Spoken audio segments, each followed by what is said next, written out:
I feel like I'm closer to the camera. Hey guys, I'm back at it with another video for y'all. I don't know, I don't cuss no more, so I'm gonna have to come up with a new intro. But we back at it with another video. Go ahead and hit that like, comment, and subscribe button because if you ain't did that yet, we're not worried about you on this channel. Anyway, today I'm gonna be telling a story about, I don't know, because I was gonna tell two stories because I feel like the first story is short. So I was gonna tell another story behind it because it was just something I was thinking about. My baby, I just woke up.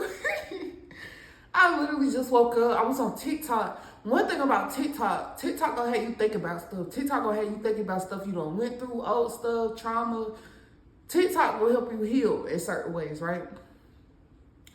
So this lady was telling this story. I might input the TikTok. Okay, no one's talking about the elephant in the room, and that is jealous women and physical violence. So I'm a femininity coach, right? And the amount of women whom I coach and counsel say that they have been abused by jealous women. And I don't know whether you ladies have noticed, but in my experience with jealous women, I tend to find that the number one way that they physically assert themselves or physically assault you is by slapping your face. In my experience, that has been the case by many of them. It's like there's a spirit that possesses them that just does the same thing. And obviously you can get kicking, punching, whatever. But with women, it's slapping. It's slapping your face, whether it's playfully doing it or whether it's literally like causing a red mark on your face because of the wrath of that slap. But it's not good. It's abuse. It's evil. It's demonic. And a lot of women do this. And I notice in particular, before they slap you, they look at you in your eyes directly, and it's a mixture of admiration and hate, which is actually envy when you put them together.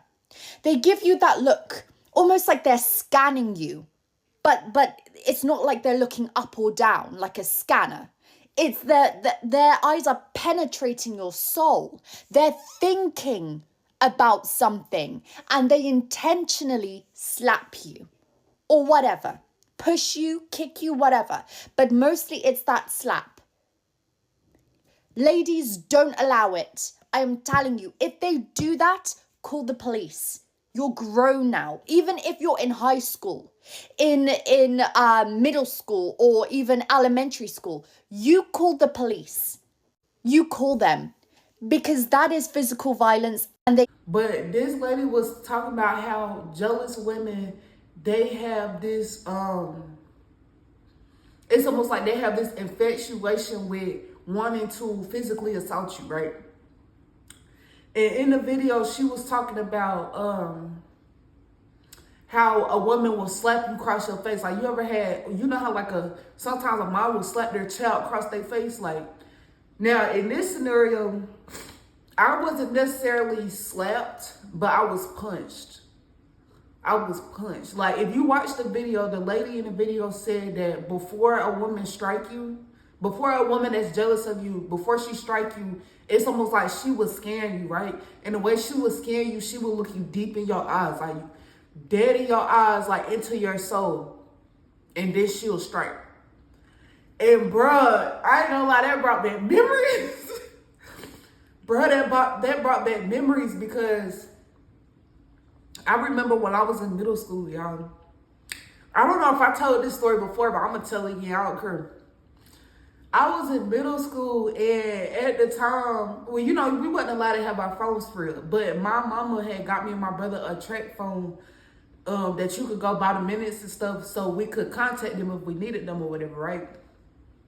Because I think at the time we would do like after school stuff. I think my brother was doing sports or whatever. So, yeah. Should I take my bonnet off? Not like my body. I think it go with my shirt a little bit. Well, not for real, but anyway. How? I bit my tongue. I'm all over the place, y'all. So anyway, yeah, back in school, they would confiscate your phone. If they seen your phone out, like you could literally have a phone on your lap and not be doing nothing with it. The administrator or whatever, the teachers, they'll come take your phone, and what they'll do is after they took your phone, they'll take it up to the office, and your parent have to go to the office to get the phone. So I remember one day I was at school, and we all used to have to pile up in the bleachers, right? We all used to have to pile up in the gym on the bleachers, all the grades and stuff before we was able to go to our classes. And y'all, I spoke on this a lot of times. Like when I would go to school, I did get picked on, I did get bullied. So a lot of times, all I wanted to do was get my peers' validation. I wanted them to, like, basically, I wanted people to see me as like the way I seen to everybody else. Because when I see everybody else, like, I thought everybody else was cool. Like, I never was really the type to first go off of what I don't like about people. I'm always the type to, I would notice things that I like about you before things I dislike about you. You know what I'm saying? So it's like, I felt like people wasn't really looking at me like that. I felt like any little thing that people felt like they didn't like, they would kind of terrorize me for it or just nitpick with me. So, yeah, I wanted my peers' validation. I'm not gonna lie, and I did. I wanted my peers to think I was cool. Like, I wanted to do the stuff they was doing. Like, yeah, I wanted to feel like I was cool because at the time, I did not feel like I was cool. Like I said, the people was picking on me. I felt like didn't nobody really care about me. I felt like I was ugly. Yeah, so I was happy. Like, when my mama had got me and my brother that track phone, I was happy because some of the other kids had a phone. Now, back in middle school, this was before everybody had a phone. Like, y'all know nowadays, all the little kids walk around with a phone. But this was before that era. Like, so if you had a phone, you was cool for real. Like, you was cool for real. Because everybody didn't have a phone, but certain people did.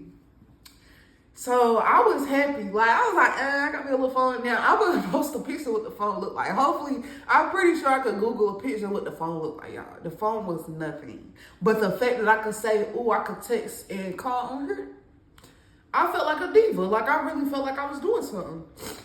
So one day, they dropped us off. We were sitting in the bleachers, and it was my turn to have the phone on me. Y'all, so it wasn't nobody to text or call on the phone. And then the only people we was allowed to text and call was my parents. So it wasn't even like I had like friends' numbers in the phone. It wasn't that like that. I wanted to seem like I was cool, and I wanted to let everybody know that I had a phone because everybody used to call me lame and stuff. So I'm like, look, I'm one of the few kids that got a phone. Like, you know what I'm saying? I'm trying to get my face back. You know, I'm trying to look cool. So I'm acting like I'm texting y'all. Keep in mind, I'm not talking to nobody. I'm not texting nobody. Like, the only people I can text is my parents, and they at work. So I got the little phone out on the side, like, you know. And so I'll never forget the teacher that came and took it, bro. One of the teachers came and took it. I was so distraught. I was like, oh my God. So I'm in my head, I'm like, dang, bro. Because, like I told you, when you get your phone took, your parents got to go to the office and get it. Now, I knew my parents was going to be mad, but I didn't know how mad it was going to be. Like, I didn't know how upset. I didn't even want to tell them, y'all. Like, I really didn't. But I knew that they was going to end up asking about the phone. Like, oh, where the phone at? So, you know what? I had it made up in my mind. I said, you know what? When my mama come pick me up, because at the time, my mama, she would come pick me and my brother up, right? And so I was thinking, I said, when my mama come pick me and my brother up, I'm going to just tell her. Like, right? Like, yeah, I'm probably going to get in trouble, but it shouldn't be that bad, right? Like, I don't know. So my mama came and got me and my brother. I sat in the front seat by my mama, and my brother sat in the back seat. So I remember telling her before we even pulled off, she had pulled into a parking spot because y'all know, y'all, like, to come pick the kids up, you got to go around the line. You got to be in a pickup line or whatever. And they go around like a circle. So for some reason this day, maybe she was waiting on us in the front or whatever. I don't know, but all I know is my mama had parked. She was in a parking spot in front of the office. Well, in front of the school. Y'all know what I'm trying to say. So All I remember was I said, "Ma, I gotta tell you something," or something like that. And she was just like, "What?" And I told her that I had got the phone took. Like, I basically said, "Oh, well, one of the teachers took the phone and they said that you, like, the parent gotta come to the office and get it." So I'm looking at my mama and my mama looking at me. And I'm looking at her and she looking at me. And my mama dead, like, look at me dead in my eyes. Like, dead in my eyes, like. Before I do it, my mama hauled off, caught back, and punched me dead in my face, bro. Like, and I'm not talking about no play punch. I'm not talking about no, like, little punch you try to scare your kid with. No, my mama caught back and full on punched me. Like it was kind of giving, like, say if you was, like, say if she was in an abusive relationship and a man used to hit her. That's like how she hit me. It's almost like, I don't know, she had a flashback. I don't know what it was. But my mama stared at me for a certain amount of time. And before I knew it, she caught back and she punched me. Boom. So I was like, my face like this. I hold my, you feel me? Like, I put my hands up like this. Because I wasn't expecting it. Like, I knew my mama was crazy. I knew my mama was unhinged. And I knew my mama was unpredictable. But I never in a million years thought my mama would just straight up punch me in my face. Like, caught back. And, like, I wish I would have known how powerful that punch was. That was not no regular punch. It was definitely other stuff behind that punch. It was trauma behind that punch. It was, I want to say it was hatred behind that punch. I would never forget that. Like I said, I knew my mama was crazy. Like, I knew my mama would do stuff, like certain stuff that would hurt me. But I never thought my mama would just haul back, boom, and punch me in my face. Like I'm some woman on the street. I was in middle school. I was in 6th grade, so I'm probably like 12 years old at this time. 12, y'all. I went in 16, 17. Like, you feel me? Like, I'm a little kid. So, boom, that was the first punch, right? So I hold my face like this. As I'm holding my face, y'all, my mama caught back and boom, punched me again. Like, so after that punch, I don't know how to feel. Because at that time, it didn't feel like that was my mama no more. That did not feel like that was my mama in that front seat. That didn't feel like my mama, bro. Because I'm just like, bro, I understand. I understand that I got the phone to you. You told me not to do that. I understand it. But all you got to do is go in the office and get it. And you outside, you punching me in my face, bro. So I look in the back seat, my brother, he shot. Like, he looking like this, bro.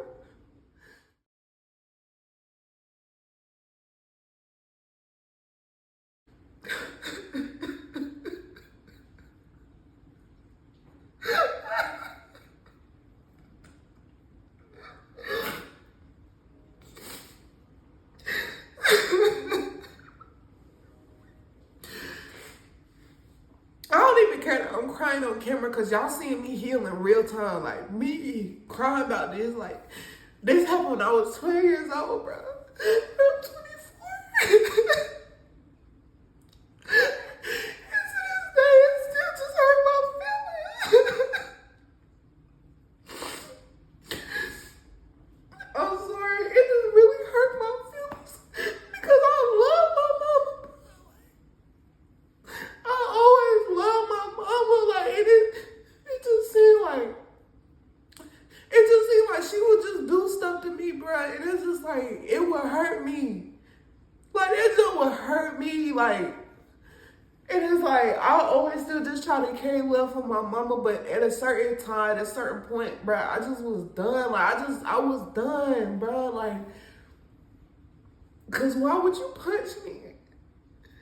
I understand. Like, y'all already be whooping us. Like, they already would take us home and whoop us. Like, that's what I was assuming she was gonna whoop me. Like,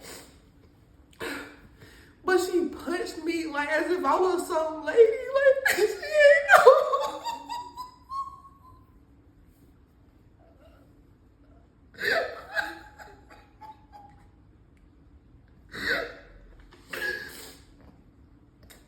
And I ain't cutting none out, bro. I'm not editing nothing out because somebody watching me and you feel the same way.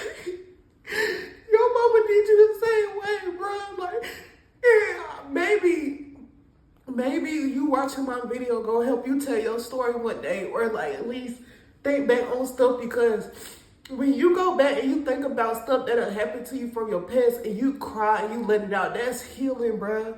Like, I'm healing right now.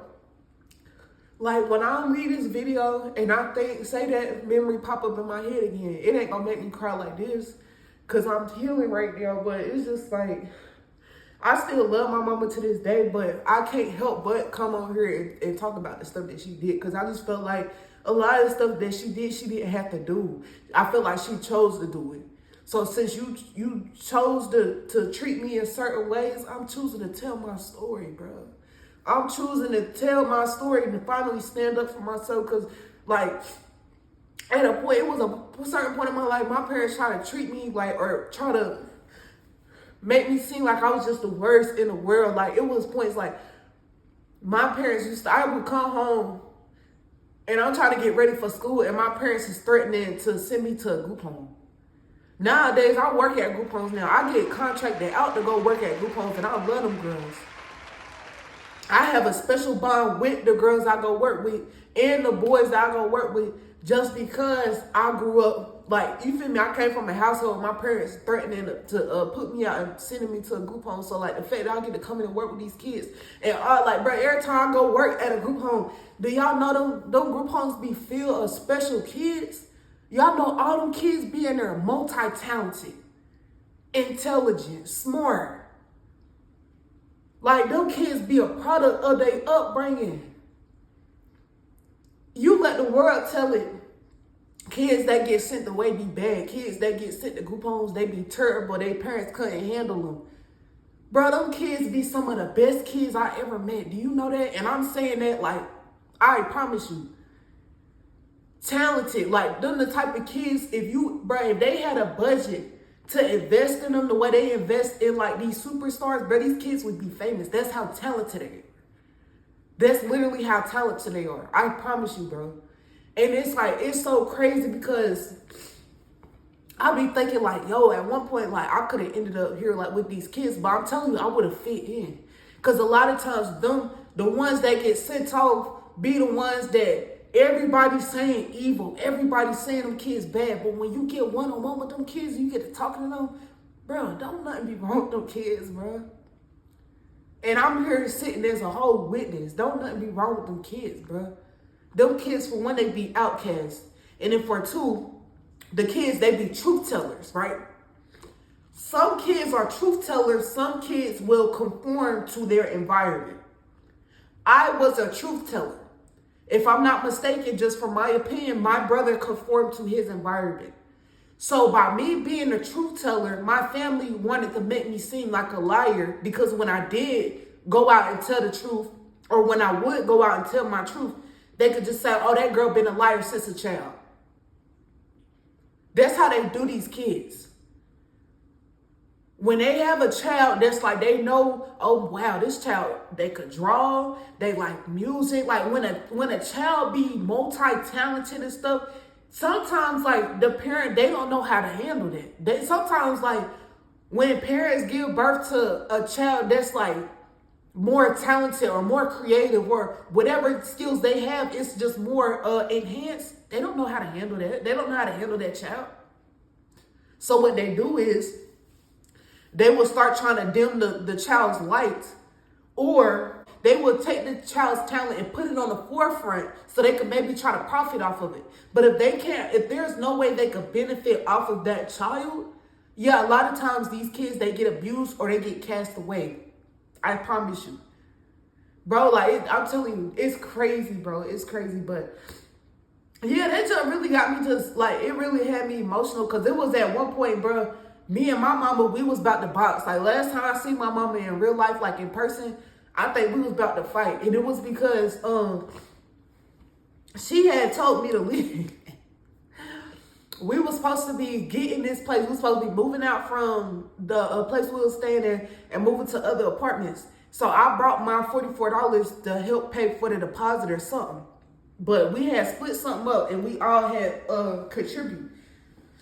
So I just remember giving her my money, and she was saying something to me, like she was trying to like basically, I don't know what my people was doing. Cause at one point when I was staying at the Palisades, when my daddy kicked the whole family out, my mama and me, my brother, we was home to stay in the hotel. Boom, my mama finally got her own place. So then when my mama finally got her own place, she started wanting to keep me out of stuff. But it's like for some reason, it seemed like her and my brother would kind of team up against me. So when I say team up against me, I would say like I'm in my room, my brother's in my mother's room, and they're sitting down having like a conversation about me, and I have nothing to do with it, type thing. Like, so conversations will be had about me where I'm not in the room and I don't know nothing about it. To me, that's kind of teaming up against me. That's kind of ganging up on me. Like, especially if y'all sitting back talking about me, like in certain ways, you know what I'm saying? I remember me and my mama had got into it. My mama was saying something to me. She always, like I said, she always had a problem with me. Like, if I had a boyfriend or something, I would be over at my boyfriend's house a lot because, like I said, when I would be at home with my mama just seemed like she didn't want me there. But then when I leave, she'd kick me out. I don't know. So at this point, we getting into it. I had came home, we getting into it. I really asked my mama on some real stuff. And I don't know what we was talking about. I'll be lying to you if I told you I remember. I don't remember. But all I remember was I told my mama, I said, Mama, you barely have to pay any rent. Like, you barely have to pay any rent. My daddy sent you $1,000 for the rent, and then you get the other half from me and my brother. And so I told her that, and she like, as soon as I said that out my mouth, you think you exposing me? You think you she immediately went defensive. Now, when I said that, I wasn't trying to expose her. I thought in her mind, she already was aware that we was aware of what she had going on. I guess my mama thought that we had no idea what she had going on, like how much she was actually using us or like benefiting off of us. I guess she thought we didn't know. No, ma'am, we knew. I knew. Maybe your son ain't care, which is fine. That's cool. He's still with you. That's cool. But I knew.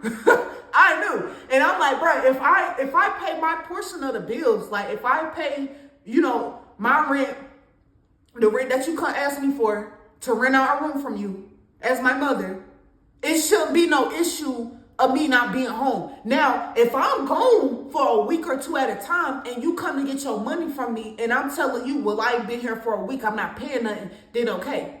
But no, ma'am, I come here and I pay my portion, and whatever I do with my space and my time, that's what I do because I paid for it.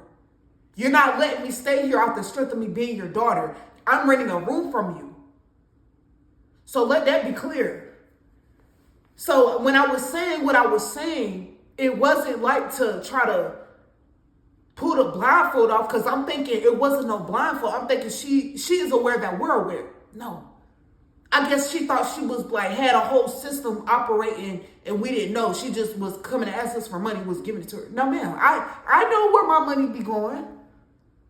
I may not tell you, but I know where my money be going. I be peeping stuff. I just don't speak on it. It's like I would peep stuff about my mama, but I wouldn't say nothing as soon as I would peep it because it wasn't no point to it. I would just, collect data and that's it.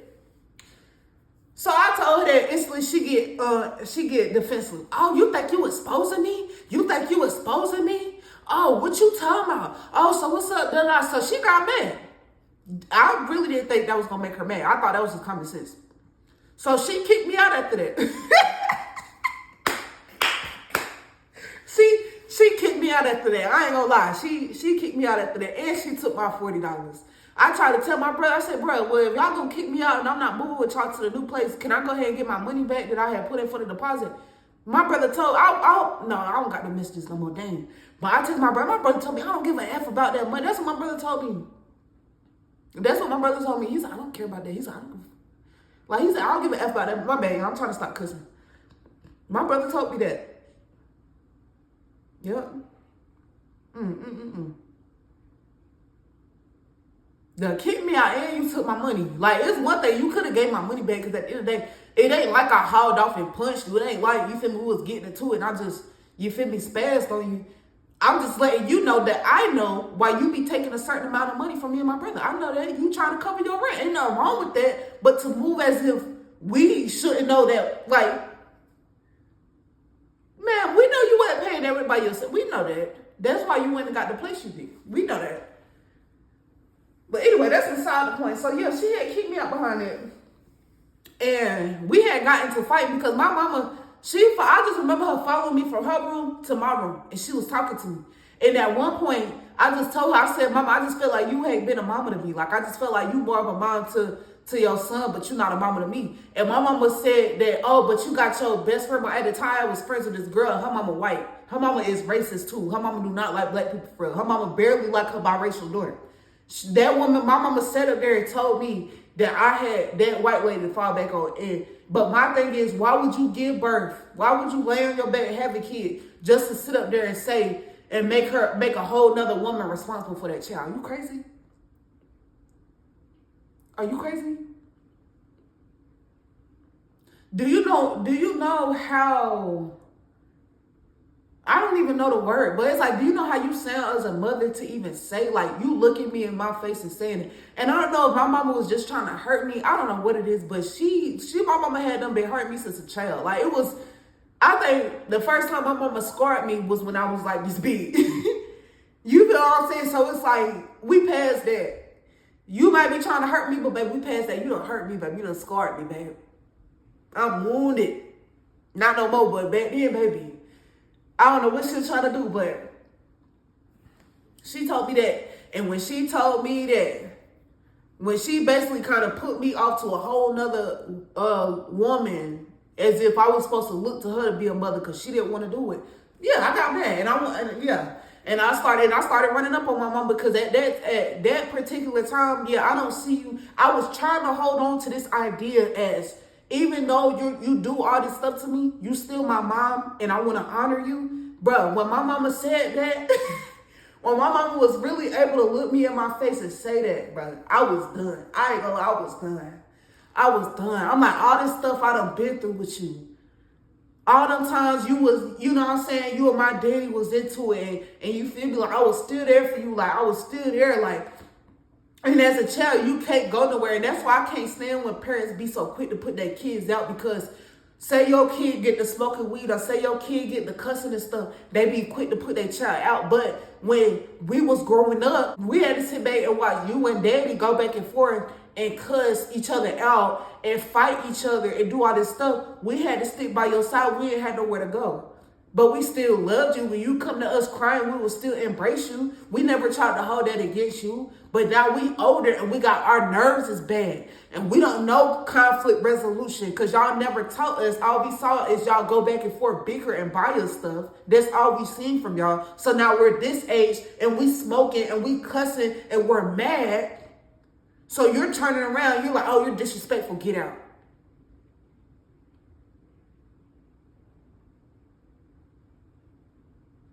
Like, oh, okay.